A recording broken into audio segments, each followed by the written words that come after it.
मतलब आज अगर ये कॉन्स्टिट्यूंसी रिजर्व है तो अगली बार नहीं रहेगी, कोई और हो जाएगी। मान लीजिए जैसे अभी लोकल बॉडीज में जैसे अभी करोल बाग की सीट रिजर्व है दिल्ली का, अगर उदाहरण दूं तो हो सकता है कि अगले चुनाव में नई दिल्ली की सीट रिजर्व हो जाए। अच्छा, तो ये वो तो उनका अपना चक्र है जिसके हिसाब से एक फेनोमेना और निकल के आएगा जो हम प्रधानी में देखते हैं कि भाई महिला प्रधान बन गई, उसका पति प्रधान रहता है, उसे प्रधानपति बोलते हैं। तो वो भी होगा कि घर की ऐसी महिलाएं जैसे राबड़ी देवी जो केवल रबर स्टैंप है, पीछे से पति चला रहा है सरकार या पति चला रहा है अपनी मेंबरशिप, वो भी आपको देखने वो को मिलेगा। पर वो मुझे लगता है कि शांतनु जी थोड़ा इसमें हम महिलाओं को कम करके ऐसा होता है। दो चार केस हो सकते हैं प्रधानी में, तो ये बहुत रैम्पेंट है जिसको कह सकते हैं, लेकिन संसद सदस्य बनने में आपको कम से कम विधान जाना पड़ेगा, क्षेत्र में आपको भाषण देना पड़ेगा, हाउस में आना पड़ेगा। अब हाउस में तो पति आएगा नहीं, वहां तो म्युनिसिपैलिटी में जाके बैठे रहते हैं पति।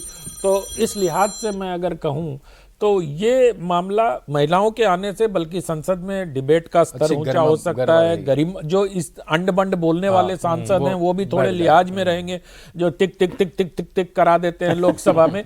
इन लोगों को भी थोड़ी सी मर्यादा में रहने का वो हर लिहाज से डिजायरेबल लगता है और आपको देना ही चाहिए भाई। आप अगर प्रधानमंत्री वुमेन लेड डेवलपमेंट की बात कर रहे हैं, अब विमेन डेवलपमेंट की बात नहीं हो रही है इस देश में, अब इस देश में वुमेन लेड डेवलपमेंट की बात हो रही है कि महिलाओं के नेतृत्व में विकास।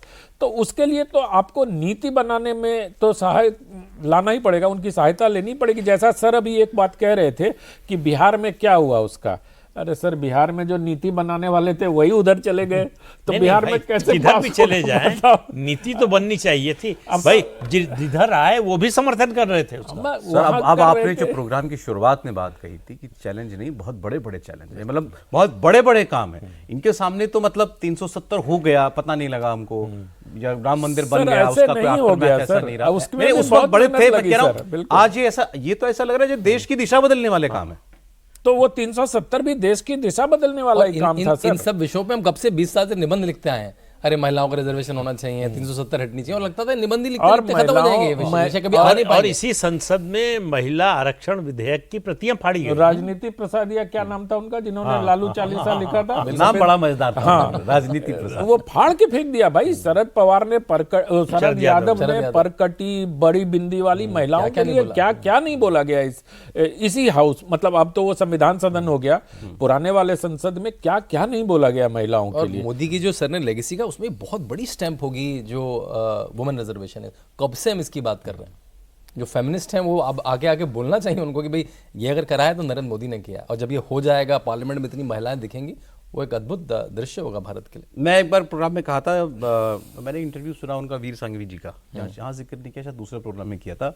उन्होंने भी कहा कि मोदी को तो जो हासिल करना था वो कर चुके, देश में तो जो हासिल करना था कर चुके, अब तो उनके लिए बस इंटरनेशनल स्टेट्समैन कैसे बनना है ये काम रहेगा। सर ये थोड़ा जनरलाइज्ड कमेंट है, ये मैं डिफर करता हूँ, मोदी को नहीं समझते। हाँ, ये जो अंग्रेजी मीडिया का असेसमेंट वाला स्टाइल है ना, वो मोदी को कभी समझ भी नहीं सकता, और नरेंद्र मोदी चाहते भी नहीं है कि उनको लुटियंस मीडिया के लोग समझ पाए। नरेंद्र मोदी को अगर अंतर्राष्ट्रीय इसकी चाहत होती तो देश में इतने रिफॉर्म करने की आवश्यकता ही नहीं थी, शांति से चलाते, विदेश जाते, बड़े बड़े रिफॉर्म करते, क्यों क्या जरूरत पड़ी थी। आज अगर देश में विदेश नीति में रूस और अमेरिका दोनों भारत का होना चाहता है तो इसके पीछे कोई प्राइज लेने की ख्वाहिश तो नहीं है। भी शायद वो कहना चाह रहे हो पॉलिटिकली जो कुछ अचीव करना था। अरे ऐसे कैसे, उनको लगता है कि ये मैक्सिमम है मोदी का, हाँ, इसके ऊपर नहीं जा सकते, इसके ऊपर अचीव करने की या तो उनकी ताकत नहीं है या अचीव करने के लिए देश में अभी और कुछ और बड़ा करने की गुंजाइश नहीं है। अरे कितनी गुंजाइश तो आपने गिना दी अभी। नहीं, अब ये तो एजेंडा पे आ गया ना, ये तो घोषित एजेंडा पे आ गया। मतलब इसके बाद मतलब 29 के बाद आगे क्या, इसके आगे चार लोग बैठे हैं, आप बताइए 2014 से पहले अगर ये एजेंडा कोई बताता कि बीजेपी का होगा तो चारों में से कोई मान सकता था? नहीं, बिल्कुल नहीं।